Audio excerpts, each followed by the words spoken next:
Hello everyone, welcome to Wizard Educational Institute. আজি আমি SSC GS ক্লাছৰ হিষ্টৰী পোৰ্শনটো চাব গৈ আছো। সদায়ৰ দৰে ক্লাছটো আৰম্ভ কৰাৰ আগতে আমি এটা মোটিভেশনাল কোট চাম। আজিৰ কোটটো হৈছে কনসিস্টেন্সি ইজ দ্য কি টু সাকসেস। আপোনালোকে জানেনে এজন সাকসেসফুল মানুহক ফেইলিয়াৰ বা আনসাকসেসফুল মানুহ এজনৰ পৰা কিহে সেপাৰেট কৰে? That is consistency. কিবা এটা সৰু কামে আমি যদি কনসিস্টেন্ট বেসিছত আমি কৰি যাওঁ এক বছৰ নহলে 2 বছৰ পিছত তাৰ আমি ফল এটা পাম। আৰু যদি মোটিভেশন যেটো আমি আজিকালি বহুত দেখা পাওঁ ইউটিউব শৰ্টস ফেসবুক শৰ্টস এইবিলাকত আহি থাকে, মোটিভেশন আহিলে মই লগে লগে পঢ়াত বহিলো, এসপ্তাহ পিছত কোনো নাম গোন্ধ নাই, কি পঢ়িলো পাহৰি গৈছো। কিন্তু সেই বস্তুটোকে যদি আমি কনসিস্টেন্ট বেসিছত পঢ়ি যাওঁ তাৰ এটা ৰিজাল্ট পাবই। সো হেতু নোটত আজি আমি ক্লাছটো স্টাৰ্ট কৰিব গৈ আছো। ওকে, আজি হিষ্ট্ৰী আমি কিছুমান এমসিকিউ কোৱেশ্চন সলভ কৰিম, ইন ডেপথ আমি আলোচনা কৰিম গুটেকিটা। আপোনালোকে ভিডিওটো পজ কৰি ল'ব, আপোনালোকে নিজে চেক কৰিব পাৰে যে আপোনালোকে কিমানখিনি আনসাৰ দিব পাৰিছে। প্ৰথম কোৱেশ্চনটো, হু ওয়াজ দ্য ফাউন্ডাৰ অফ দ্য আৰ্য সমাজ? আৰ্য সমাজৰ ফাউন্ডাৰ কোন আছিল? এ স্বামী বিবেকানন্দ, বি স্বামী দয়ানন্দ সৰস্বতী, সি ৰাজা ৰামমোহন ৰয়, ডি বাল গংগাধৰ তিলক। প্ৰতিজন মানুহৰ নামে পৰিচিত হয় যে আৰ্য সমাজটো কোনে প্ৰতিষ্ঠা কৰিছিল। শুদ্ধ উত্তৰটো কি হয় ইয়াৰ? স্বামী দয়ানন্দ সৰস্বতী। 1875 চনত এই আৰ্য সমাজটো তেখেতে প্ৰতিষ্ঠা কৰিছিল। তেখেতৰ এটা স্লোগান আছিলে, বেক টু বেদাস। আমাৰ যে 4 বেদ, ঋগ্বেদ, যজুৰ্বেদ, সামবেদ আৰু অথৰ্ববেদ, তেওঁ সেই ফিলচফিটোক প্ৰমোট কৰিছিলে, ৰাইট? সেই যুগটোৰ কথা যদি চাই আপুনি তেতিয়া ৰিফৰ্মিষ্ট এটা প্ৰচেষ্টা চলাই আছিলে এই সকল ব্যক্তিয়ে। আমাৰ সমাজত যেটো অন্ধবিশ্বাস চলি আছিলে, চাইল্ড মেৰিজ, উইডো যিবিলাক হত্যা কৰা হৈছিলে ইত্যাদি ধৰণৰ সামাজিক সমস্যাবোৰ দূৰ কৰাৰ কাৰণে যথেষ্টখিনি প্ৰচেষ্টা তেখেতসকলে কৰিছিলে। তাৰ ভিতৰত এজন মানুহ আছিলে স্বামী দয়ানন্দ সৰস্বতী। তেখেতে 1875 চনত এই আৰ্য সমাজখন গঠন কৰিছিলে। এইখন বম্বেত গঠন কৰা হৈছিল। ইয়াৰ উদ্দেশ্য কি আছিলে? To promote Vedic values. তেখেতৰ বিশ্বাস আছিলে বা ফিলচফি আছিলে আমাৰ যেটো এনচিয়েন্ট বেদা তাৰ ওপৰত। And it opposed idol worship, মূৰ্তি পূজা, কাষ্ট চিষ্টেম আৰু বাল্য বিবাহ, এইকেইটা অপ'জ কৰিছিলে, ইয়াৰ এগেইনষ্টত আছিলে। It aimed at social reform and national এৱেকেনিং, এটা ৰাষ্ট্ৰীয় সজাগতা সৃষ্টি কৰা যে আমাৰ সেই সময়ত মানুহখিনিয়ে ৱেষ্টাৰ্ণ ফিলচফিক হায়াৰ ষ্টেটাছ দিছিলে, যে ৱেষ্টাৰ্ণ কিবা এটা ফিলচফি আছে সেইটো মানে কি ভাৰতীয় ফিলচফিৰ তুলনাত বহুত ওপৰত, কিন্তু তেনেকুৱা এটা মাইণ্ডছেট ব্ৰিটিছসকলে আমাৰ মাজত সোমোৱাই দিছিলে। তো এই যিবোৰ নেগেটিভ ইমেজ সৃষ্টি কৰিছিলে ব্ৰিটিছসকলে, তাক প্ৰত্যাহ্বান জনাইছিলে এই সকল মানুহে। ঠিক আছে, আৰু তেখেতৰ ফেমাছ এটা স্লোগান বেক টু বেদাস, যেটো কোৱেশ্চন বহুতবাৰ এক্সামত আহে। দ্বিতীয় কোৱেশ্চনটো, the treaty of Seringapatam was signed between Tipu Sultan and what? A. British and Marathas, B. British and Nizam, C. British, Nizam and Marathas, D. British only. 1792 কথা, তেতিয়া British আৰু মাৰাঠাসকলৰ মাজত যুদ্ধ হৈ আছিল, বহুতবাৰ যুদ্ধ হৈছে। তো এই এটা ট্ৰিটি সাইন কৰা হৈছিল। এই ট্ৰিটিটো কাৰ কাৰ মাজত হৈছিলে হেতু আমাক প্ৰশ্নত সুধিছে। ইয়াৰ শুদ্ধ উত্তৰটো কি হ'ব? Option C, British, Nizam and Marathas. এই যেটো ট্ৰিটি অফ সেৰিঙ্গাপট্টনম আছে এটোৱে থাৰ্ড এংলো মাইচুৰ ৱাৰ শেষ কৰিছিলে, তৃতীয় Anglo Mysore war. Tipu Sultan lost half of its kingdom to the alliance of British, Nizam and Marathas. Tipu সুলতানে এই চুক্তিৰ ফলত কি হৈছিলে যে তেওঁৰ যেটো ৰাজ্য আছিল তাৰ ৰাজ্যৰ অৰ্ধ বা আধাখিনি হেৰুৱাই পেলাইছিলে, এটো ব্ৰিটিছ, নিজাম আৰু মাৰাঠাক দি দিব লগা হৈছিল। He also gave hostages and paid a huge indemnity, বহুত টকাও ইয়াৰ বিনিময়ত ব্ৰিটিছসকলক দিব লগা হৈছিল। ওকে, ইয়াৰ ফলত অবভিয়াছলি প্ৰভাৱ পৰিব মাইসূৰৰ যিটো কিংডম আছিল হেতুৰ যিটো শক্তি হেতু কমি গৈছিল who led the salt satyagraha movement in Tamil Nadu আমি সকলোৱে জানো 1930 যিটো সল্ট সত্যাগ্ৰহ হৈছিল তাত আগভাগ লৈছিল আমাৰ জাতিৰ পিতা গান্ধীজীয়ে কিন্তু তামিলনাডুত কোনে লৈছিল বুলি আমাক খুদিছে K Kamaraj T Prakasam Rajaji that is C Rajagopalachari B Annie Besant আপোনালোকে নিশ্চয় এনসাৰটো দিব পাৰিছে শুদ্ধ উত্তৰটো হৈছে সি Rajagopalachari right Rajaji led the salt satyagraha in Tamil Nadu by making salted Vedaranyam Tamil Nadu ekhon jagakhonor naam Vedaranyam this was part of Gandhi's nationwide civil disobedience movement ain omanya andolon ei homoyot ain omanya andolon hoy asile right his march mirrored Gandhiji's Dandi march it also inspired local participation in the freedom struggle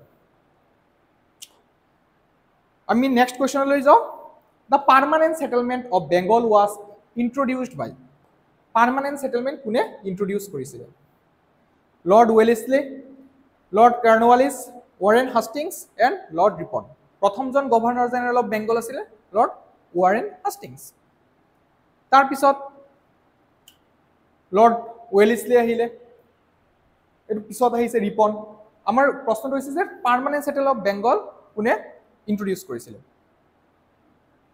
Answer to is Lord Wellesley. Right? Sorry, I mean Lord Cornwallis. So Lord Cornwallis was a very important figure in British administrative system back then. তেওঁ বহুতখিনি কাম কৰিছে তেখেতে civil সাৰ্ভিসত যথেষ্টখিনি reform আনিব যত্ন কৰিছিলে ইয়াৰ উপৰি যেটো পাৰ্মানেন্ট সেটেলমেন্ট সিস্টেম এটো তেখেতৰ ব্ৰেইন চাইল্ড বুলি আমি ক'ব পাৰো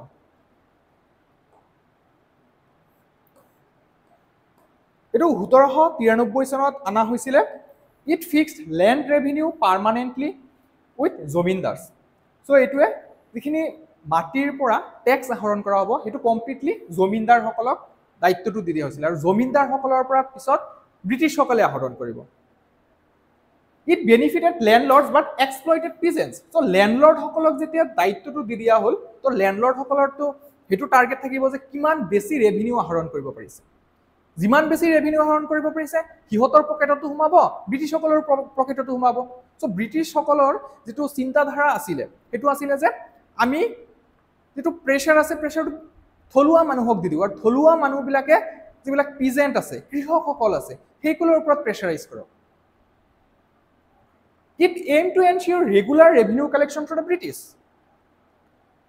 Cornwallis implemented it mainly in Bengal and Bihar. This is a permanent revenue settlement asile. Eto mainly Bengal aru Biharote rupayon ba implement kora hoisile. Who was the first Indian to be elected as the president of Indian National Congress? Bharatiya Jatiya Congress 1885 sonot গঠন কৰা হৈছিলে এলান Octavian হিউমৰ নেতৃত্বত. Right? বহুতে ক্ৰিটিসাইজও কৰে যে এটো British সকলৰ এটা সেফটি ভাল বাছিলে যে সেই সময়ত যি প্ৰটেষ্ট হৈ আছিল তাক দমন কৰাৰ কাৰণে ব্ৰিটিশ সকলেই এই ইন্ডিয়ান ন্যাশনাল কংগ্ৰেছৰ জন্ম দিছিল যাতে এনেকুৱা ধৰণৰ যিবিলাক প্ৰটেষ্ট হয় সেইবিলাক কথা বতৰাৰ মাজে দিয়ে সমাধান কৰি ল'ব পৰা যায় এনেকুৱা কোনো ডাঙৰ প্ৰটেষ্ট নহয় যেটা 1857 ৰ সিপাহী বিদ্ৰোহ হৈছিল যিকি নহক আমাৰ ইয়াত কোৱেশ্চনটো হৈছে যে প্ৰথম ভাৰতীয় প্ৰেসিডেন্টজন কোন আছিলে ইন্ডিয়ান ন্যাশনাল কংগ্ৰেছৰ বদৰুদ্দিন তিয়াবজি দাদাভাই নাওৰোজি উমেশ চন্দ্ৰ বেনাৰ্জী আৰু অপশন ডি দিছে সুৰেন্দ্ৰনাথ বেনাৰ্জী শুদ্ধ উত্তৰটো কি হ'ব Umesh Chandra Banerjee Umesh Chandra Banerjee presided over the first INC session in 1885 সেই চনতে আইএনসি গঠন হৈছিল এই সেশনটো ক'ত অনুষ্ঠিত হৈছিল বম্বেত আৰু সেই সভাখনত মুঠ 72 জন ডেলিগেট আছিল He was a prominent lawyer and moderate nationalist. আমি moderate আৰু extremistৰ বিষয়ে পিছত পাম বিহেকে 1905 ৰ পৰা 1915 ৰ যিটো যুগ আছিল হেতুত moderate আৰু extremistor মাজত কনফ্লিক্ট চলি আছিল এক পক্ষে আছিল বিপিন চন্দ্ৰ পাল লালা লাজপত ৰায় বাল গংগাধৰ তিলক যাক লাল পাল বুলিও কোৱা হয় তেখেতসকল বহুত এক্সট্ৰিমিষ্ট আছিলে তেখেতসকলে যিকোনো পধ্যেই ফ্ৰীডম বা স্বৰাজ বিচাৰিছিলে যি কি নহওক চ' এই যিজন অমিত চন্দ্ৰ বেনাৰ্জী তেখেত এজন মডাৰেট মানুহ আছিলে তেখেত হিংসা ভাল পোৱা নাছিলে কথা বতৰা বা এনেকুৱা ডিছকাশ্যন এইবিলাকৰ মাধ্যমেৰে যিবিলাক সমস্যা আছিলে সেই সমস্যাবোৰ সমাধানৰ যত্ন কৰিছিলে he laid the foundation for future INC movements 6 number question the doctrine of lapse was devised by doctrine of লেপছটো কোনে ডিভাইজ কৰিছিলে Lord Dalhousie Lord Curzon Lord Wellesley Lord হাষ্টিংছ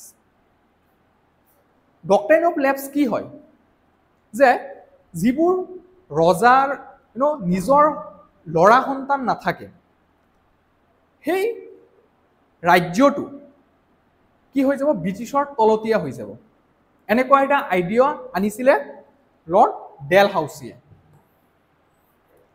ঠিক আছে চ' এইটো 1854 চনত তেখেতে আনিছিলে lord Dalhousie annexed princely states that had no male heirs যাৰ কোনো ল'ৰা সন্তান নাছিলে he used this doctrine to annex Satara Jhansi Nagpur etc this policy angered Indian rulers and was one cause of the 1857 revolt the 1857 চনৰ যেটো বিদ্ৰোহ আছে তাত বিভিন্ন ধৰণৰ কাৰণ আছিল তাৰ ভিতৰত এটা কাৰণ আছিল এই doctrine of lapse Dalhousie was known for expansionist policies তেওঁ কেনেকৈ ব্ৰিটিছৰ সাম্ৰাজ্যটো আৰু বৃদ্ধি কৰিব পাৰি হেতুৰ ওপৰত ফোকাস কৰিছিল আমি তেখেতৰ যিবিলাক পলিসি আছে তাৰ পৰাই গম পাওঁ next question the capital of India was shifted from Calcutta to Delhi in which year যে ভাৰতৰ ৰাজধানীখন কেলকাতাৰ পৰা দিল্লীলৈ কেতিয়া শিফট কৰা হৈছিল এ 1911 বি 1905 সি 1947 ডি 1920 উত্তৰটো কি হ'ব 1911 চন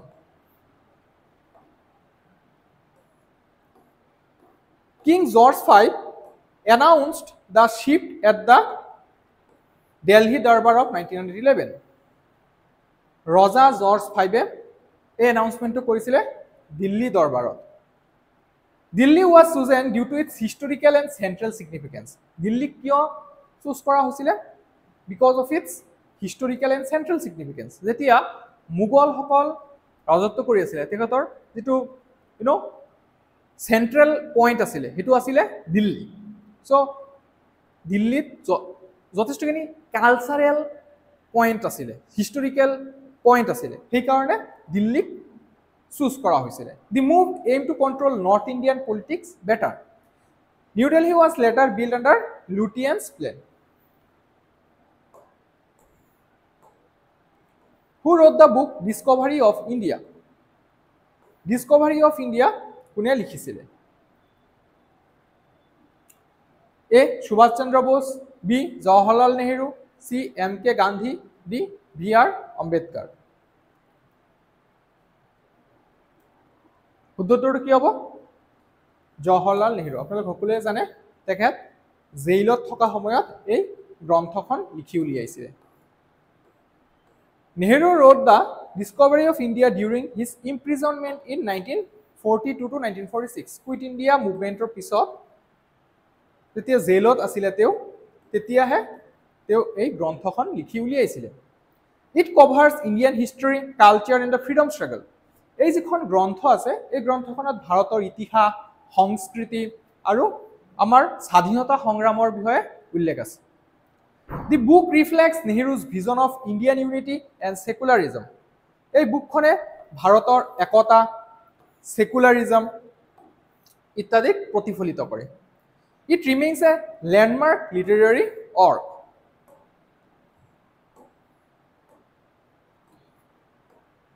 Who was the Viceroy of India at the time of partition of Bengal?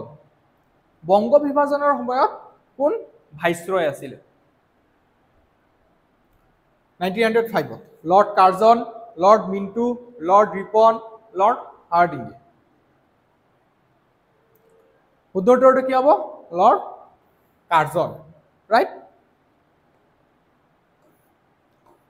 Curzon partition Bengal in 1905 citing administrative reasons, কিন্তু আচল কাৰণটো বেলেগ আছিলে, ৰাইট? চ' কমিউনেল এটা এংগল ইয়াত সৃষ্টি কৰিব বিচাৰিছিলে। It was seen as a divide and rule tactic between Hindus and Muslims. Massive protest followed, leading to Swadeshi movement. The partition was annulled in 1911. Who gave the slogan, Swaraj is my birthright and I shall have it? কোনে এই শ্লোগানটো দিছিলে যে স্বৰাজ মোৰ জন্মগত অধিকাৰ আৰু এইটো মই পামেই, I shall have it?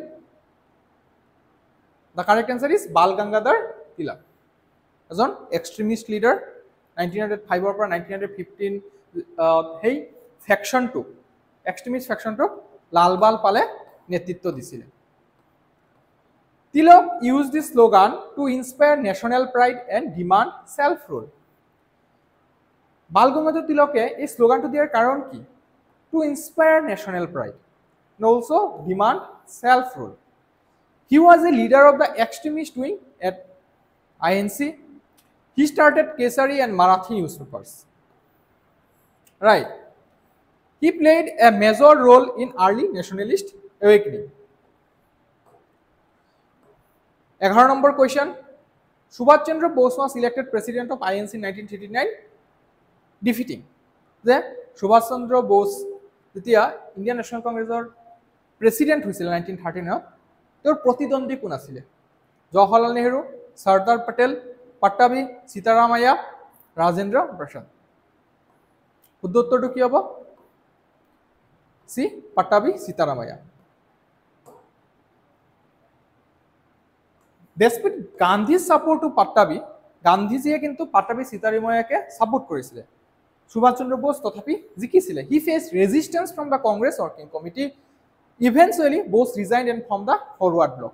তো যথেষ্টখিনি ৰেজিষ্টেন্স পাব লগা হৈছিলে জিকাৰ পিছতো কংগ্ৰেছ ৱৰ্কিং কমিটিৰ পৰা, যাৰ ফলত তেখেতে ৰেজিগনেশ্যন লেটাৰ দিলে আৰু তাৰ পিছত তেখেতে ফৰৱাৰ্ড ব্লক এটা নামৰ সংস্থা বনাইছিলে।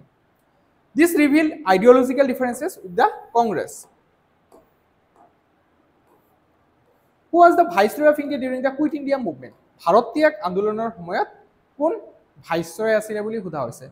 Lord Linlithgow, Lord Mountbatten, Lord Irwin নে Lord Wavell? The correct answer is Lord Linlithgow, right? He was the longest serving viceroy. Or the important fact ki hoy je Lord Linlithgow was the longest serving viceroy.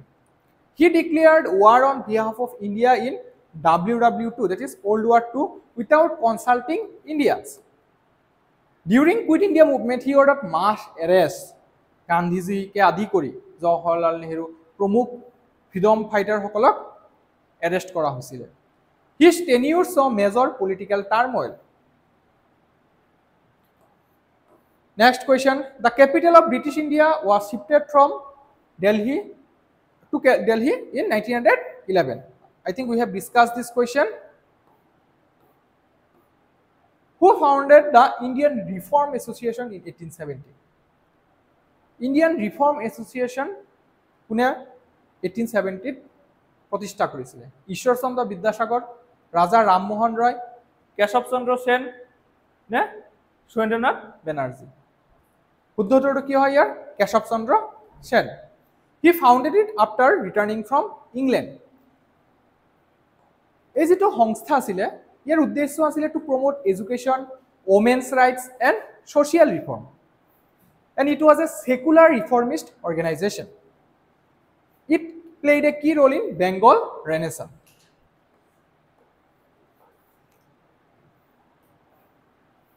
Next question. Who was the first Muslim president of the Indian National Congress? ভাৰতীয় জাতীয় কংগ্ৰেছৰ প্ৰথমজন মুছলিম সভাপতি কোন আছিল? Syed Ahmed Khan, Badruddin Tyabji, C Maulana Azad, D Rafi Ahmed Kidwai? The correct answer is Badruddin Tyabji. তেখেতে 1887ত যেটো মাদ্ৰাছত কংগ্ৰেছৰ বাৰ্ষিক অধিৱেশন হৈছিল তাত সভাপতিত্ব কৰিছিল। He was a prominent lawyer and reformer. He also advocated for Indian unity, যে হিন্দু মুছলিম একতাক তেওঁ এডভোকেট কৰিছিলে। সেই সময়ত ব্ৰিটিছসকলৰ এটা চাল আছিলে যে কেনেকৈ বিভাজন কৰিব পাৰি, দুটা ফেকশ্যন ক্ৰিয়েট কৰিব পাৰি। কিন্তু বদৰুদ্দিন তিয়াবজীয়ে হিন্দু মুছলিম ইউনিটিক এডভোকেচি কৰিছিলে। His election showed the inclusive nature of early INC। সেই 1885ৰ পৰা যিটো 1905লৈকে INCৰ যুগ আছিলে, সেই সময়খিনিত এটা ইনক্লুচিভ INC আছিলে। 1905ৰ পিছত কি হ'ল, মুছলিম লীগৰ প্ৰতিষ্ঠা কৰা হ'ল। কিন্তু তাৰ আগৰ যিখিনি সময় আছিলে, সেই সময়খিনিত হিন্দু আৰু মুছলিমক সমানভাৱে ৰিপ্ৰেজেণ্টেশ্যন দিয়া হৈছিলে ভাৰতীয় জাতীয় Congress. Number 16, the first political organization in India was Indian National Congress, East India Association, Indian Association নে Landholders Society? শুদ্ধ উত্তৰটো কি হ'ব? Option D, Landholders Society। এইটো 1838 চনতে কলকাতাত ফৰ্ম কৰা হৈছিলে। It was formed by some জমিন্দাৰ্ছ and landlords। ইয়াৰ উদ্দেশ্য আছিলে to focus on protecting land owners interest. Though limited in scope, it was the first political group। প্ৰথমটোৱে যদিও এইটোৰ স্কোপ ইমানখিনি সীমিত আছিলে, আমি ক'ব পাৰোঁ যে it was limited in scope, still it was the first political group। It was followed by broader organizations like INC in 1885। The term drain of wealth refers to drain of wealth। What does it mean? আৰু এই কনচেপ্টটো প্ৰথমে কোনে দিছিলে? যদিও এইটো 1700ৰ পৰাই চলি আছিলে, ব্ৰিটিছসকলে যেতিয়া চাৰ্টাৰ গ্ৰহণ কৰাৰ পিছত আমাৰ ভাৰতত ব্যৱসায়ৰ নামত আহি ৰাজ্যবোৰ অধিগ্ৰহণ কৰি ৰাজত্ব কৰা আৰম্ভ কৰিলে, তাৰ পিছৰে পৰা এইটো বহুতে বুজিছিলে যদিও কোনো মাত মতা নাছিলে যে আমাৰ ইয়াৰ পৰা যিবিলাক ৱেল্থ আছে সেইবিলাক ব্ৰিটিছসকলে ইংলেণ্ডলৈ লৈ গৈ আছে। আপোনালোকে এটা তথ্য জানেনে যে ব্ৰিটিছসকল অহাৰ আগতে গোটেই বিশ্বৰ GDPৰ অলমষ্ট 1/4, that is 25% আমাৰ ভাৰততে আছিলে। কিন্তু ব্ৰিটিছসকল যেতিয়া গুচি গ'ল 1947ৰ 15 আগষ্টৰ আগত, তেতিয়া 1%ও নাছিলে। তো কিমানখিনি আমাৰ ভাৰতৰ পৰা তেখেতসকলে লুটিছে। চ' এই যিটো ড্ৰেইন অফ ৱেল্থ, এইটো প্ৰথমবাৰৰ কাৰণে উল্লেখ কৰিছিলে দাদাভাই নৌৰোজীয়ে, ৰাইট। চ' ইয়াৰ অৰ্থটো নিশ্চয় গম পাইছে, অপশ্যনৰ পৰা উলিয়াব পাৰিব যে industrial drain in Bengal, migration of Indian workers, economic exploitation of India by the British, আৰু increase in poverty due to famine. শুদ্ধ উত্তৰটো কি হ'ব? চি, যে economic exploitation of India by the Britishers. Okay, যেনেকৈ মই ক'লোঁ যে it was coined by Dadabhai Naoroji. It describe how Indian wealth was siphoned off through trade, pensions and salaries. It became a strong nationalist argument back then. The theory was published in 1867 and expanded in his later works. Next, the Pune Pact was signed in. Pune Pact কেতিয়া স্বাক্ষৰ কৰা হৈছিল? Pune Pactটো স্বাক্ষৰ কৰা হৈছিল আমাৰ মহাত্মা গান্ধীজী আৰু B.R. আম্বেদকাৰৰ মাজত। সেই সময়ত এটা মতানৈক্য হৈছিল যে ছ'চিয়েলি আৰু ইকনমিকেলি যিবিলাক বেকৱাৰ্ড ক্লাছ আছে, বা আমি যাক আদিবাসী বুলিও কওঁ, শ্বেডিউল কাষ্ট, তো তেখেতসকলক ছেপাৰেট ইলেক্টৰেট দিয়া হ'বনে নাই। তো তাক লৈ পেলাই থাৰ্ড ৰাউণ্ড টেবুল কনফাৰেন্সতো যথেষ্টখিনি কনফ্লিক্ট হৈছিল, আৰু তাৰ কাৰণে এটা সলিউশ্যন উলিয়াইছিলে এই পুনা পেক্টৰ মাধ্যমেৰে, আৰু এই পেক্টটো চাইন কৰা হৈছিলে 1932। It was signed between Gandhi and Ambedkar on September 24, 1932. It replaced separate electorates with reserved seats for depressed classes. It followed Gandhi's first unto death in jail. Pune jailot tekhete eta first unto death loi loisile jar karone. The pact avoided further communal division. Which Indian revolutionary was known as Azad? Bhagat Singh, Rajguru, Chandrasekhar, Ashfaqullah Khan. একেবাৰে easy question এইটো, এনচাৰটো দিব পাৰিছে নিশ্চয়। The correct answer is C, Chandrasekhar Azad. He pledged never to be captured alive by the ব্ৰিটিছসকলে তেখেতক জীৱিত অৱস্থাত কেতিয়াও কেপচাৰ কৰিব নোৱাৰে বুলি প্ৰতিশ্ৰুতি দিছিলে। His real name was Chandrashekhar Tiwari. He died in a police encounter in Allahabad in 1931। তেখেতৰ মৃত্যু হৈছিল এলাহাবাদত 1931। He was mentor to Bhagat Singh and others. So' এনেকুৱা ৰিভলিউচনাৰী যিবিলাক আমাৰ ফ্ৰীডম ফাইটাৰ আছিলে তেখেতক মেণ্টৰশ্বিপ দিছিলে কোনে? চন্দ্ৰশেখৰ আজাদে। Gandhi started the Champaran satyagraha in response to Champaran সত্যাগ্ৰহ 1917 যিটো বিহাৰত গান্ধীজীয়ে প্ৰথম ভাৰতত আহি পেলাই লঞ্চ কৰিছিলে। সেইটো কিহৰ লগত জড়িত আছিলে? Indigo cultivation, exploitation, land tax hike, British atrocities নে চল্ট টেক্স? এইটো একেবাৰে ইজি কুৱেশ্যন, আপোনালোকে নিশ্চয় এনচাৰটো দিব পাৰিছে। Option A, that is indigo cultivation exploitation. In 1917, peasants were forced to grow indigo by British planters. যে সেই সময়ত ইণ্ডিগো খেতি কৰিলে যিটো কৃষকসকলৰ উৎপাদন হয় তাৰ মনিটাৰী ভেলুটো বহুত কম আছিলে। তো বহুতে সেয়া কৰিব বিচৰা নাছিলে কৃষকসকল, কিন্তু ব্ৰিটিছ প্লাণ্টাৰ্ছসকলে জোৰ জবস্তি ভাৰতীয় কৃষকসকলক সেই ইণ্ডিগো প্লাণ্টেশ্যন কৰাব বিচাৰিছিলে। They received unfair prices and faced harassment. অকল সেইটোৱে নহয়, ইয়াৰ উপৰি এই যিটো আনফেয়াৰ প্ৰাইচ আছে আৰু হেৰাছমেণ্টটো পৰ্যন্ত ফেচ কৰিব লগা হৈছিলে। Gandhi intervene and led his first satyagraha in India. গান্ধীজীৰ প্ৰথম যিটো আন্দোলন আছিলে সেইটোৱে আছিলে চম্পাৰণ সত্যাগ্ৰহ। গান্ধীজী 1915 চনৰ 10 জানুৱাৰী তাৰিখে ভাৰতলৈ আহিছিলে, হয়নে? আৰু সেই দিনটো আমি প্ৰবাসী ভাৰতীয় দিৱস হিচাপে পালন কৰি আহিছোঁ। যি কি নহওক, it mark the beginning of Gandhi's mass movement. তাৰপিছত খেদা সত্যাগ্ৰহ ইত্যাদি, আহমেদাবাদ মিল ষ্ট্ৰাইক ইত্যাদি ধৰণৰ স্বাধীনতা সংগ্ৰামৰ লাগি গ'ল গান্ধীজী। পিছত আমি আইন অমান্য আন্দোলন, তাৰ আগতে যিটো আমাৰ আছিলে নন কোঅপাৰেশ্যন মুভমেণ্ট, অসহযোগ আন্দোলন 1942, quit India movement which led to the our freedom, আমি যেতিয়া স্বাধীনতা অৰ্জন কৰিছিলোঁ 1947 15 August. The revolt of 1857 began from which place? A. Meerut, B. Kanpur, C. Delhi, D. Jhansi. 1857 চনৰ চিপাহী বিদ্ৰোহ ক'ৰ পৰা ষ্টাৰ্ট হৈছিলে? এনচাৰটো দিব পাৰিছে নিশ্চয়। The correct answer is Meerut. It began in May 10, 1857. It started after Indian sepoys refused to use greased cartridges. So, সেই সময়ত এটা কথা ওলাইছিলে যে তাত যিটো গ্ৰীজটো খুলিব লাগে মুখেৰে, তো তাত বিফ আৰু পিগ এই দুয়োটা বস্তু মিক্স কৰি দিয়া, সংমিশ্ৰণ কৰি দিয়া হৈছে। অবভিয়াছলি যে হিন্দুসকলৰ যিটো বিশ্বাস তাত আঘাত দিছিলে, লগতে মুছলিমসকলৰ যিটো বিশ্বাস তাতো আঘাত পৰিছিলে। চ' সেইটো এটা মুখ্য কাৰণ আছিল। They broke into open rebellion and march to Delhi. It later spread to other parts of north and central India. বহুতে এই যিটো আমাৰ চিপাহী বিদ্ৰোহ আছে এইটোক ফাৰ্ষ্ট ৱাৰ এগেইনষ্ট ইণ্ডিপেণ্ডেঞ্চ বুলিও ক'ব বিচাৰে, আৰু এই যিটো টাৰ্ম এইটো দিছিলে V.R. সাভাৰকাৰে।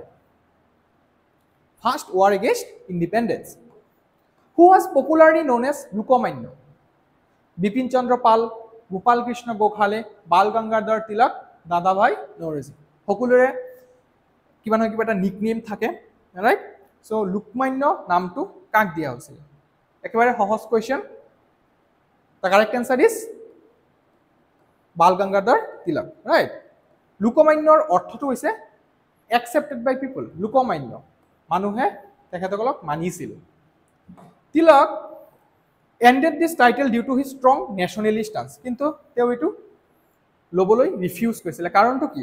তেওঁ এজন এক্সট্ৰিমিষ্ট আছিলে। তেওঁৰ যিটো চিন্তাধাৰা আছিলে যে ব্ৰিটিছসকলক লাঠি বন্দুক যিহেৰেই নহওক আমি খেদি পঠিয়াব লাগে। Swaraj is my birth right and I shell have it, এইটো তেখেতৰ শ্লোগান আছিলে। কিন্তু যেতিয়া মেজৰিটি ফেকশ্যনে ডিছকাশ্যনৰ মাধ্যমেৰে সমাধান কৰিব বিচাৰিছিলে, তো তেওঁ অবভিয়াছলি এইখিনি অপ'জ কৰিছিলে। He emphasise mass participation in youth festivals for mobilisation. He was a key figure in early nationalist politics.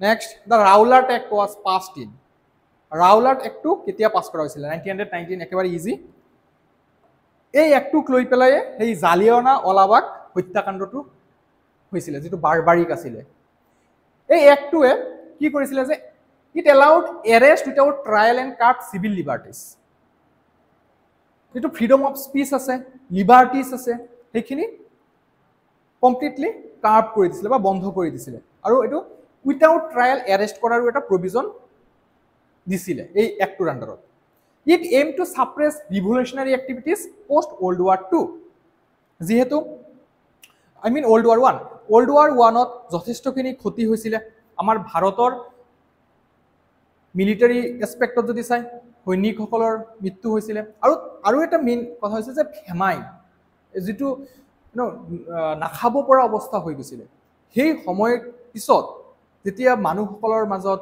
সেই চেতনাটো জাগি উঠিলে যে ব্ৰিটিছসকলে আমাক এক্সপ্লইট কৰিলে চ' সেই প্ৰটেষ্টবোৰ দমন কৰাৰ কাৰণে এই ৰাউলাট এক্টখন আনিছিলে যাতে কোনেও ব্ৰিটিছৰ বিৰুদ্ধে মাত মাতিব নোৱাৰে it led to widespread protest led by Gandhi it was strongly opposed and led to the Jallianwala Bagh tragedy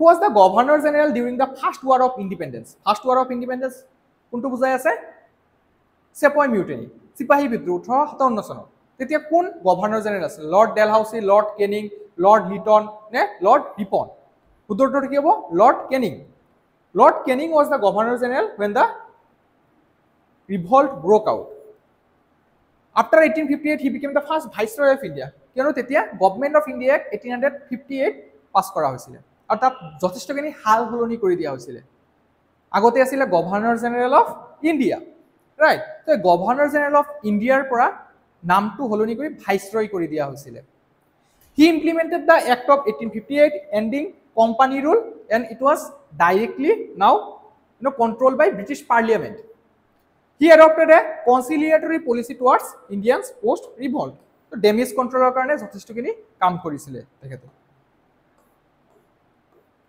Which session of the Congress saw the split between moderates and extremists? 1905 or 1915 or যিটো কংগ্ৰেছৰ যুগ আছিল হেতু আছিল একফালে আছিল extremist সকল একফালে আছিল moderate সকল এটো আৰম্ভ হৈছিল এটা কংগ্ৰেছ সেশনত সেই কংগ্ৰেছ সেশনটো কোনটো সুৰত 1907 কলকাতা 1906 লাহোৰ 1909 এলাহাবাদ 1911 উত্তৰটো হৈছে সুৰতত হোৱা বাৰ্ষিক অধিৱেশনত কংগ্ৰেছৰ দুটা ফেকশন অফিচিয়ালি ভাগ হৈ গৈছিল এটো হৈছিল moderates and extremists at the Surat session ideological differences caused a split moderates were led by Gokhale and extremists were led by Tilak that both factions disagreed on methods of protest দুইটা পক্ষই প্ৰটেষ্টৰ যেটো মাধ্যম হেতুক লৈ পেলাই মতানৈক্য হৈছিল extremist সকলে বিচাৰিছিল যে বন্দুক লাঠি যিয়ে নহওক তাৰ মাধ্যমেৰে ব্ৰিটিছসকলক খেদি পঠিয়াম যিকোনো পদ্ধতি আৰু যেটো গোখালে ফ্ৰেকশন বা মডাৰেট ফ্ৰেকশন আছিল মডাৰেট ফ্ৰেকশন সকলৰ আইডিয়া আছিল আমি লেটাৰৰ মাধ্যমেৰে পঠিয়াম আমি আলাপ আলোচনাত বহিম ৰাউন্ড টেবুল মিটিং হ'ব তো তেখেতৰ মিডিয়ামটো আছিল হেতু The split weakened the INC temporarily. Obviously, benefit car hall British সকলৰ হল তাৰ পিছত যদি চাই 1921 অৰ নন কোঅপাৰেশন মুভমেন্ট 1907 অৰ পিছত লেখত লবলগীয়া যদি কিবা এটা সংগ্ৰাম আছিল 1921 এই 14 বছৰ সময় আমি ক'ব পাৰো ব্ৰিটিছ সকলে আৰামত বহি কটালে ৰাইট হৰুহুৰা হৈছে খেদা চম্পাৰণ আহমেদাবাদ মিল ষ্ট্ৰাইক কিন্তু তাৰ প্ৰভাৱ এটা ডাঙৰ বা লাৰ্জ স্কেল হোৱা নাছিল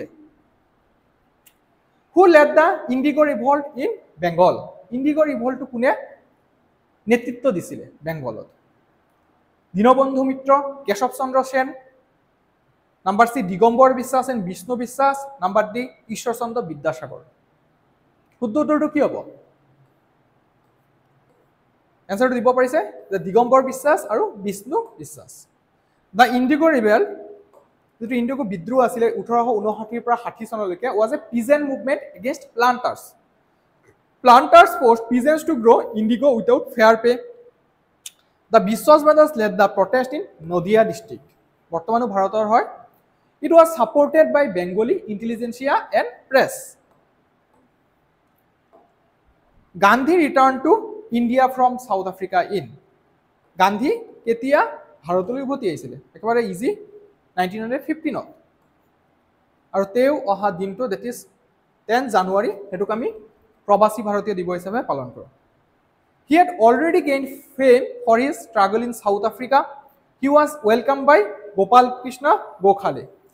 So, তেওঁৰ মেন্টৰো আছিলে গান্ধীজীৰ মেন্টৰ কোন আছিলে Gopal Krishna Gokhale Initially, he traveled across India to understand condition. প্ৰথমতে তেওঁ ভাৰতৰ গোটেই চাৰিও দিশে ঘূৰি পেলাই পৰিস্থিতিৰ বুজ লৈছিলে যে কি হৈ আছে ভাৰতীয় মানুহসকল সচেতন হৈছে নে নাই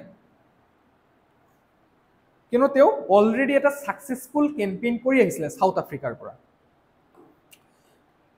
Number 28, the non-cooperation movement was suspended because of non-cooperation movement 1921 to unfortunate event এটাৰ কাৰণে সাসপেন্ড কৰি দিব লগা হৈছিল এই ইভেন্টটো কি আছিল চৌৰি চৌৰা ইনসিডেন্ট যত প্ৰটেষ্টাৰ সকলে এটা গোটেই পুলিশ ষ্টেচনটোৱে জ্বলাই দিছিলে তাত থকা দাৰোগাকে আদি কৰি আমাৰ ভাৰতৰ কিছুমান কনষ্টেবল ৰেংকৰ পুলিশ আছিল সবে তাত মৃত্যুবৰণ কৰিব লগা হৈছিল সো সেই ইভেন্টৰ কাৰণে গান্ধীজীয়ে লগে লগে এই নন কোঅপাৰেশন মুভমেন্টটো স্থগিত কৰিব লগা হৈছিল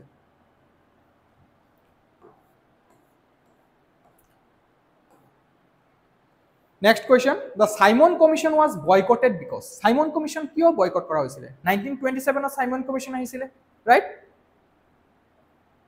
একমাত্ৰ কাৰণ আছিল যে এই যেটো কমিশন আছিল হেতুত গুটে কেজন হোয়াইট পিপল আছিল অৰ্থাৎ ব্ৰিটিছাৰ আছিল ভাৰতৰ ডিসিশন লব আৰু ভাৰতৰ মানুহ নাথাকিব এটো কথা হ'ব পাৰে নেকি তো সেই অকল মানুহ যিকটা কমিটিত আছিল গুটে এটা ব্ৰিটিছ হোৱাৰ কাৰণে সাইমন কমিশনক বয়কট কৰা হৈছিল সাইমন কমিশনৰ ব্যাকগ্ৰাউণ্ডটো যদি চাই এটো গভৰ্নমেন্ট অফ ইন্ডিয়া এক্ট 1919 তে উল্লেখ আছিল ৰাইট তো যাক আমি মনফৰ্ড ৰিফৰ্মছ বুলি কওঁ মন্টেগো কেম্পছফৰ্ড ৰিফৰ্মছ সো মন্টেগো কেম্পছফৰ্ড ৰিফৰ্মছত এটা কথা উল্লেখ আছিল যে এই যেটো এক্ট ইমপ্লিমেন্ট হ'ব এই ইমপ্লিমেন্ট হোৱাৰ 10 বছৰ ভিতৰত কি প্ৰভাৱ পৰিলে ভাৰতীয় এডমিনিষ্ট্ৰেচনৰ ক্ষেত্ৰত কিমানখিনি ডিসেন্ট্ৰেলাইজেশন হ'ল বিকেন্দ্ৰীকৰণ হ'ল এইখিনি ৰিভিউ কৰাৰ কাৰণে এটা কমিশন আহিব যেটো শিডিউলড ইয়াৰ আছিল 1929 তাৰ 2 বছৰ আগতেই সাইমন কমিশন আহি আমাৰ ভাৰতত উপস্থিত হলে কিন্তু এই সাইমন কমিশনত ভাৰতৰ হৈ পেলাই কোনো প্ৰতিনিধিত্ব কৰিব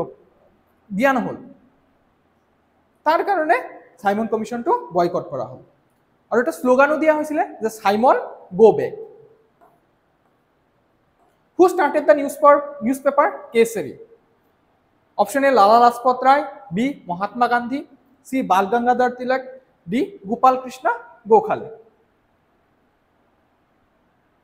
Answer to Mr. Diwa Parise. The correct answer is Bal Gangadhar Tilak. Kesari was started in Marathi by Tilak. Kesari is a newspaper asile. Eto Marathi bahat prothomoy launch kora hoisile. It criticized British rule and spread nationalist ideas. And it played a major role in political awakening in Maharashtra. Maharashtra জাতীয় চেতনা বৃদ্ধি কৰাত এই কেশৰী গ্ৰন্থখনে সহায় কৰিছিল Tilak also started an English paper called Maharashtra আৰু এখন নিউজপেপাৰ তেখেতে লঞ্চ কৰিছিল এটো নাম আছিল Maharashtra যেটো এটা ইংলিশ নিউজপেপাৰ আছিল Who presided over the Lahore session of the Congress in 1929? Lahore session, very very important. ইয়াতে পূৰ্ণ স্বৰাজ ডিক্লাৰেশনটো লোৱা হৈছিল কোনে কৰিছিল Jawaharlal Nehru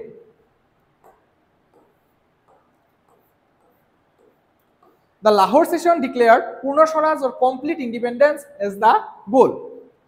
It was held in December 1929. January 26, 1930 was declared Independence Day.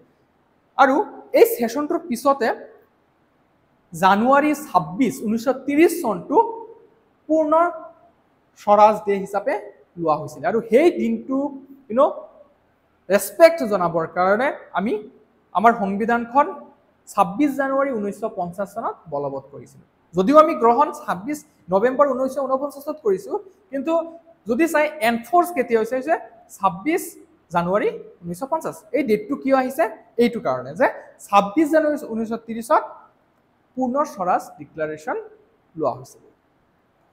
Who founded the Ramakrishna mission? Ramakrishna mission কোনে স্থাপনা কৰিছিল? A Dayananda Saraswati, B Swami Vivekananda, C Raja Rammohan Roy, D Ishwarchandra Vidyasagar. উত্তৰটো কি হ'ব? Ramakrishna mission Swami Vivekananda.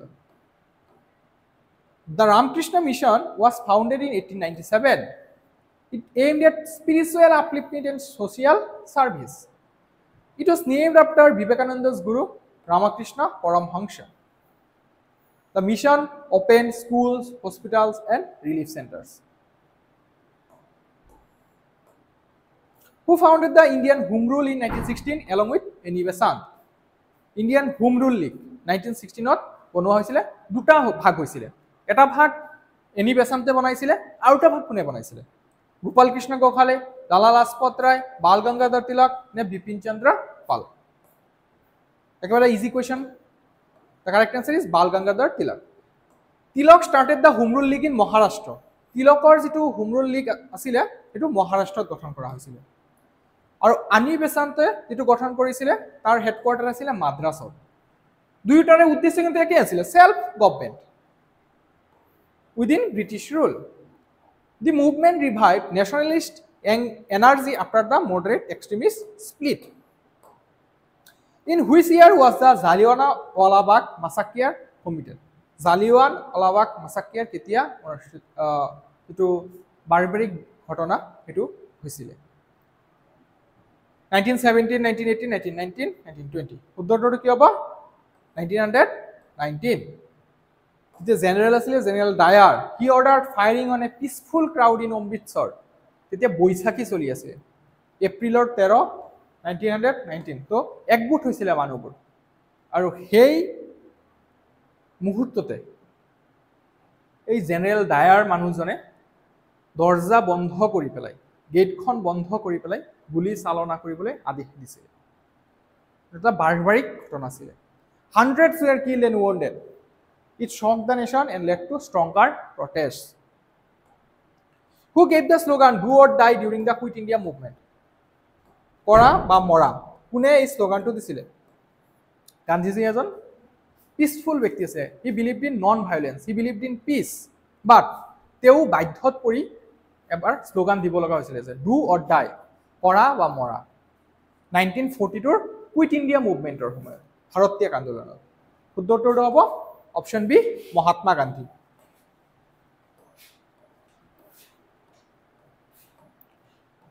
Who was the leader of the Kakori conspiracy? যেটো 1925 হৈছিলে। অপশ্যনত আছে সুখদেৱ, ৰামপ্ৰসাদ বিছমিল, ভগত সিং। অপশ্যন ডিত আছে ৰাজগুৰু। শুদ্ধ আনসাৰ হৈছে Ramprasad Bismil. Revolutionaries looted a train carrying government money near Kakori. Kakori নামৰ জাগাৰ ওচৰত সেই সময়ত ব্ৰিটিছসকলে যিবোৰ গভৰ্ণমেণ্ট মানি লৈ যায় সেইটো লুটিছিলে। It was meant to fund revolutionary activities. আৰু সেই সময়ত চলি থকা ৰিভলিউচনাৰী এক্টিভিটিবোৰ চন্দ্ৰশেখৰ আজাদ, ভগত সিং আদিৰ দৰে এক্টিভিষ্টসকলৰ ফাণ্ডিং কৰিবৰ কাৰণে ৰামপ্ৰসাদ বিছমিলৰ নেতৃত্বত এটা দলে এই কাৰ্যটো সংগঠিত কৰিছিলে। Bismil, Ashfaqullah Khan and others were arrested. Bismil were later executed by the British. ব্ৰিটিছসকলে ৰামপ্ৰসাদ বিছমিলক কেপচাৰ কৰাৰ পিছত ফাঁচীৰ সজা দিছিলে। The Indian national army was formed in. Indian national army কোনটো ঠাইত গঠন কৰা হৈছিলে? জাৰ্মানী, বাৰ্মা, জাপান নে India? The correct answer is Japan. INA was formed by Subhash Chandra Bose in 1943 with Japanese support. It included Indian POWs, that is persons of war, from Singapore and Malaya, that is বৰ্তমানৰ Malaysia. Its aim was to fight British rule militarily. যে ব্ৰিটিছসকলক প্ৰটেষ্টৰ মাধ্যমেৰেতো fight কৰা হৈয়ে আছিল আমাৰ ভাৰতত। So external pressure create কৰিব বিচৰা হৈছিল। মিলিটাৰী থ্ৰু দি পেলাই the slogan was Jai Hind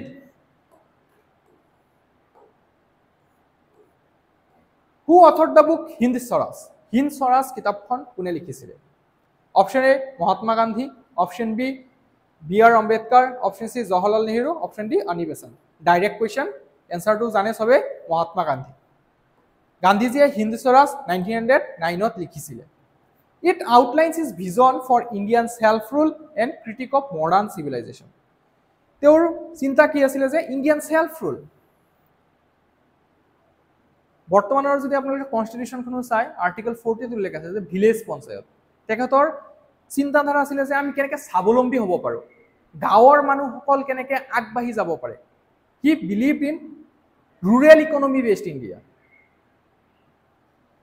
and he was critic of modern civilisation যিটো পশ্চিমীয়া সভ্যতা আছিলে তেওঁ এজন ক্ৰিটিক আছিলে it was written in Gujarati and letter translated এই যিখন গ্ৰন্থ হিন্দ স্বৰাজ এইটো গুজৰাটী ভাষাত লিখা হৈছিলে প্ৰথম অৱস্থাত পিছলৈ এইটো ভাৰতৰ বিভিন্ন ভাষালৈ অনুবাদ কৰা হৈছিলে চ' এই কিতাপখনে গান্ধীজীৰ যি ফিলচফি তাক ধুনীয়াকৈ ৰিপ্ৰেজেণ্ট কৰে যে he was a advocacy of self sustaining village যেটো আজিৰ যুগতো ৰেলিভেন্ট হয়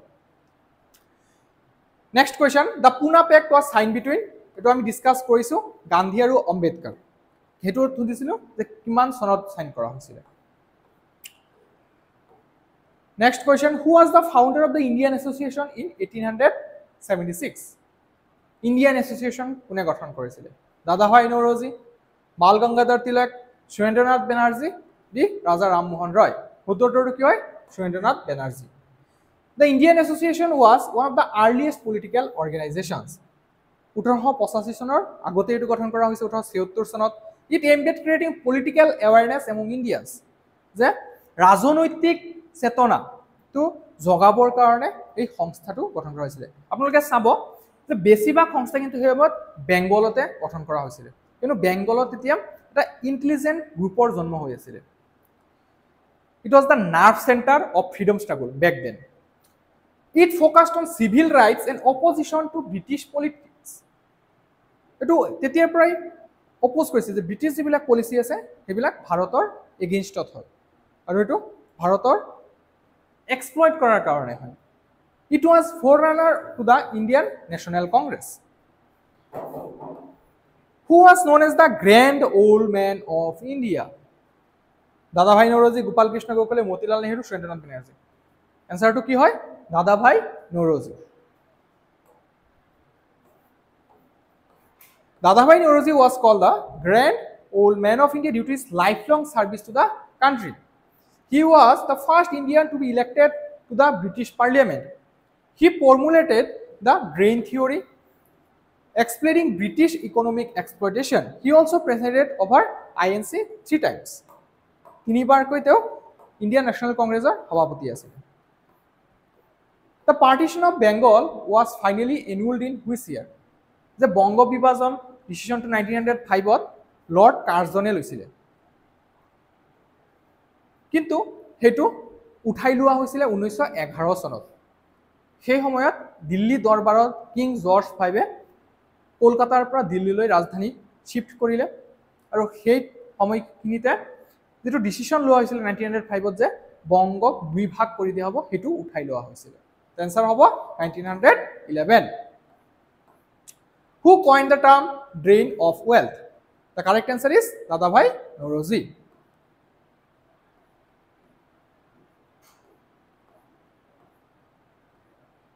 Next, the first round table conference was held in. তিনটা round table conference আছিল প্ৰথমটো হৈছিল 1930 কেতিয়াবা কোৱেশ্চনটো হয় যে তিনিটা round table conference-ত অংশগ্ৰহণ কৰা একমাত্ৰ ব্যক্তিজন কোন তেওঁ আছিল বি আৰ আম্বেদকাৰ এই যেটো প্ৰথম ৰাউণ্ড টেবুল কনফাৰেন্স এটো লণ্ডনত অনুষ্ঠিত হৈছিল in November 1930 to January 1931 the INC boycotted it as Gandhi was in jail Indian national কংগ্ৰেছে ফাৰ্স্ট ৰাউণ্ড টেবুল কনফাৰেন্সত পাৰ্টিসিপেট কৰা নাছিল participants included princely states Muslim league and others যিবিলাক প্ৰিন্সলি ষ্টেট আছিল মুসলিম লীগ আৰু বি আৰ আম্বেদকাৰ আদিৰ দৰে লিডাৰসকলে ফাৰ্ষ্ট ৰাউণ্ড টেবল কনফাৰেন্সত অংশগ্ৰহণ কৰিছিলে। It fail to reach a consensus on Indian autonomy, যে ভাৰতৰ অটনমি বা যিটো আমাৰ উদ্দেশ্য আছিলে স্বৰাজ, সেইটোৱে আমাৰ ডিমাণ্ড আছিলে মেইন, সেইটো উদ্দেশ্যত আমি উপনীত হ'ব পৰা নাছিলোঁ।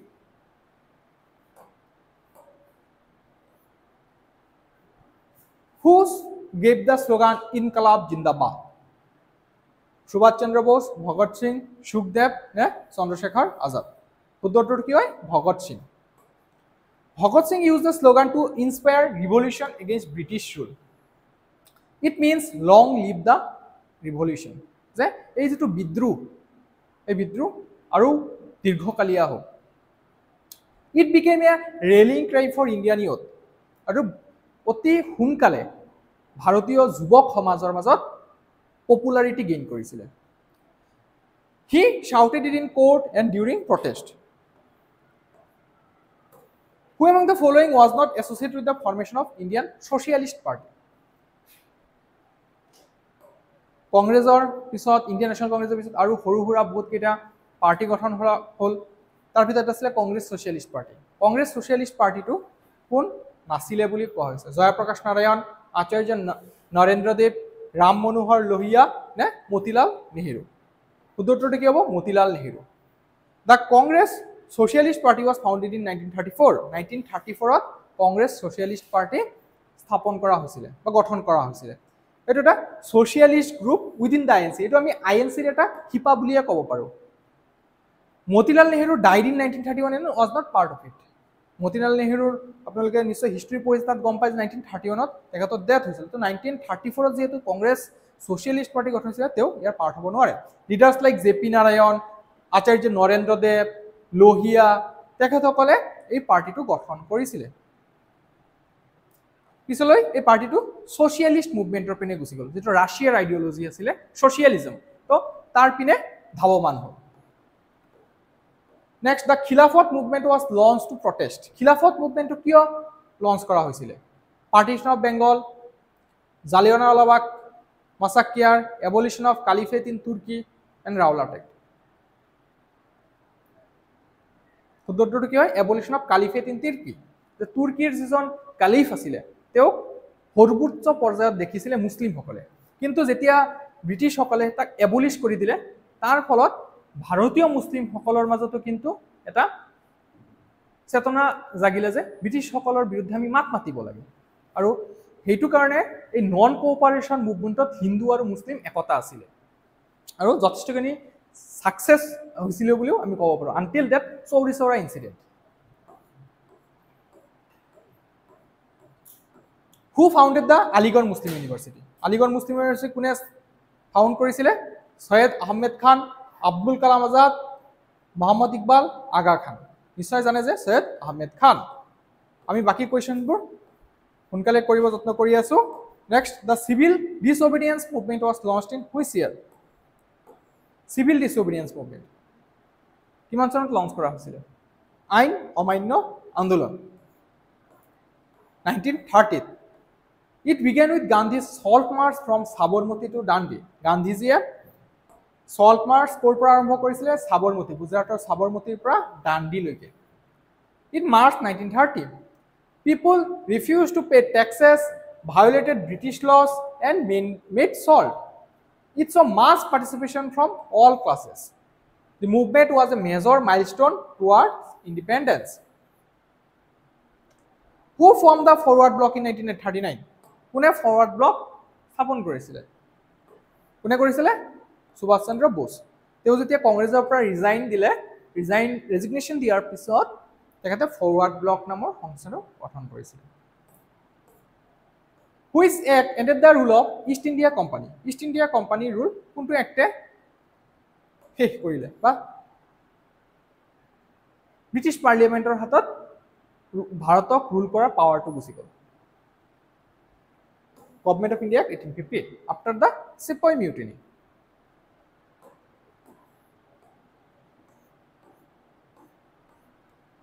Who was the president of INC during the Quit India movement?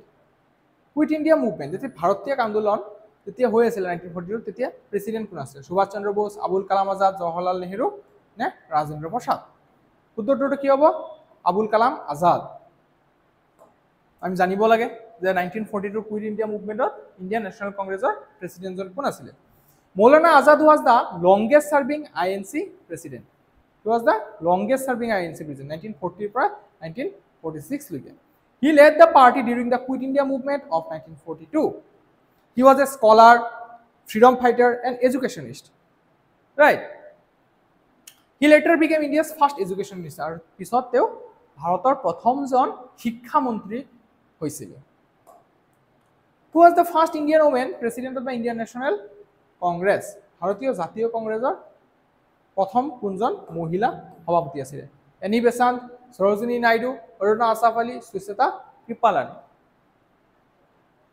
কি হ'ব উত্তৰটো answer দিছে Sarojini Naidu very good Sarojini Naidu became INC president in 1925 at the Kanpur session 1925 ৰ যেটো কানপুৰ সেশন আছিল তাত সৰোজিনী নাইডু সভাপতিত্ব কৰিছিল 1926 ত গুৱাহাটীত হৈছিল ৰাইট পাণ্ডুত আপোনালোকে জানিলে জনাবচোন এই পাণ্ডু সেশনৰ সভাপতি কোন আছিল she was a poet nationalist and orator Ani Besant was the first woman but not Indian Ani Besant প্ৰথমজন মহিলা প্ৰেসিডেন্ট আছিল ইন্ডিয়ান ন্যাশনাল কংগ্ৰেছ কিন্তু তেওঁ যেহেতু ভাৰতীয় নাছিল তো আমাৰ ইয়াত নাখাতে প্ৰথম ভাৰতীয় মহিলা প্ৰেসিডেন্ট কোন আছিল সৰোজিনী নাইডু প্ৰথম মহিলা প্ৰেসিডেন্ট কোন আছিল আনি Besant Naidu played an active role in civil disobedience and women's rights যে মহিলাৰ অধিকাৰ আইন অমান্য আন্দোলন এবিলাকক উতপ্ৰোতভাৱে জড়িত আছিল which movement did the slogan Simon go back belong to কোনটো মুভমেন্টৰ লগত জড়িত আছিল এটো boycott of Simon commission নামটোৰ পৰাই কম পোৱা যায় who established the Theosophical Society of India Theosophical Society কোনে প্ৰতিষ্ঠা কৰিছিল স্বামী বিবেকানন্দ নে আনি বেসান্ত নে বাল গংগাধৰ তিলক নে দয়ানন্দ সৰস্বতী আনসাৰটো কি হ'ব আনি Besant Ani Besant brought the Theosophical Society to India in 1893 its headquarters were established in Adyar Chennai Theosophical Society of India headquarters asile Chennai Adyar namor jaga it blended eastern mysticism with western philosophy Besant later became active in Indian politics and Indian National Congress which revolutionary threw a bomb in the Central Assembly in 1929 কোনে Central Assembly 1929 ত বম পেলাইছিল Bhagat Singh and বাটুকেশ্বৰ Dutta Chandrashekhar Azad and Sukhdev Rajguru and Bhagat Singh নে Ashfaqullah and Bismil উত্তৰটো কি হ'ব Bhagat Singh and বাটুকেশ্বৰ Dutta they threw bombs in the assembly without harming anyone যে কাৰো ক্ষতি নকৰাকে এই ৰিভলিউশনাৰী দুজনে bomb পেলাইছিলে it was a protest against repressive laws they were arrested and used trial to spread their message their slogan was Inqilab Zindabad which British official was assassinated by Udham Singh in 1940 Udham Singh এ কাক assassinate কৰিছিলে এই যিজন general Dyer আছিলে 1919 ৰ সেই জালিয়ানৱালাবাগ হত্যাকাণ্ডত জড়িত থকা মানুহজনক উধম সিংহে ব্ৰিটেইনত গৈ পেলাই মাৰিছিলে right option B General Dyer The slogan Jai Hind was popularized by কাৰ slogan asile Subhash Chandra Bose which movement marked the first mass involvement of women in India মহিলা সকল এটা লাৰ্জ স্কেলত গুট খোৱা তলৰ কোনটো মুভমেন্টত প্ৰথমবাৰ দেখা গৈছিল swadeshi movement non cooperation movement civil disobedience movement quit India movement civil disobedience আইন অমান্য আন্দোলন 1930 চনৰ যেটো আইন অমান্য আন্দোলন আছিল তাত লাৰ্জ স্কেলত ওমেন সকল আগবাঢ়ি আহিছিল women participated in picketing salt meeting and protests leaders like Sarojini Naidu Kamala Devi Chattopadhyay নেতৃত্ব প্ৰদান কৰিছিল it was first large scale female political involvement the movement empowered women in freedom struggle Who was the first Indian to qualify for the Indian civil service? Rabindranath Thakurer ভাতৃ Satyendranath ঠাকুরে Indian civil সার্ভিসত প্ৰথম ভাৰতীয় হিচাপে selection পাইছিল। আমাৰ অসমৰ পৰা পঞ্চম ভাৰতীয় হিচাপে পৰিগণিত হৈছে Anandaram Barua. Satyendranath Tagore, brother of Rabindranath Tagore, qualified in 1863. He was the first Indian to join ICS under British rule. He also worked for social reforms and women's rights. His success inspired others to compete in Indian civil service. আৰু সেই সময়ৰ Indian civil সাৰ্ভিসটো যথেষ্ট টান আছিল, কিয়নো তাৰ যিটো syllabus আছিল, সিলেবাসটোত ব্ৰিটিছ আৰু ইউৰোপিয়ান যিটো লিটাৰেচাৰ আছিল সেই সাবজেক্টটো পঢ়িব লগা হৈছিল। Who founded the Servants of India Society in 1905? Gopal Krishna Gokhale Deve etu found করেছিল। The Indian National Army trials were held at which place? Indian National Army যেটো ট্রায়াল আছিল এটো কত অনুষ্ঠিত করা হৈছিল? দিল্লীত, ঠিক আছে, in 1945-1946. Next question, who introduced English education in India? English education কোনে ভারতত লঞ্চ কৰিছিল? Lord Cornwallis, Lord Dalhousie, Lord Macaulay, Lord Ripon. উত্তৰটো কি হ'ব? Lord Macaulay, right? In 1835, Macaulay introduced English education through his famous Minute of Education. He advocated for educating Indians in Western sciences and literature. He aimed to create a class of Indians loyal to the British. So, তেওঁ এনেকুৱা এটা class সৃষ্টি কৰিব বিচাৰিছিলে যোন ব্ৰিটিছসকলৰ প্ৰতি loyal থাকে। যে ইংলিছ শিকা মানে কি, তেওঁলোকে এনেকুৱা এটা মাইন্ডসেট ক্ৰিয়েট কৰিছিলে যে ইংলিছ শিকাৰ লগে লগে তেওঁ ভাৰতৰ মানুহসকলৰ তুলনাত উচ্চ শ্ৰেণীৰ হৈ যাব। সো তেওঁ তেনেকুৱা এটা মেকানিজমৰ দ্বাৰা লয়ালটি ক্ৰিয়েট কৰিব বিচাৰিছিলে ব্ৰিটিছসকলৰ প্ৰতি। This set colonial education policy for decades, আৰু এনেকুৱা পলিসি পিছলৈ এই ব্ৰিটিছসকলে লৈ আহিছিলে। Who established the Banaras Hindu University? Banaras University কোনে এস্টাবলিশ কৰিছিল? মদন মোহন মালবিয়া, ৰবীন্দ্ৰনাথ ঠাকুৰ, সি আৰ দাস, ৰাজেন্দ্ৰ প্ৰসাদ। উত্তৰটা কি হবে? মদন মোহন মালবিয়া।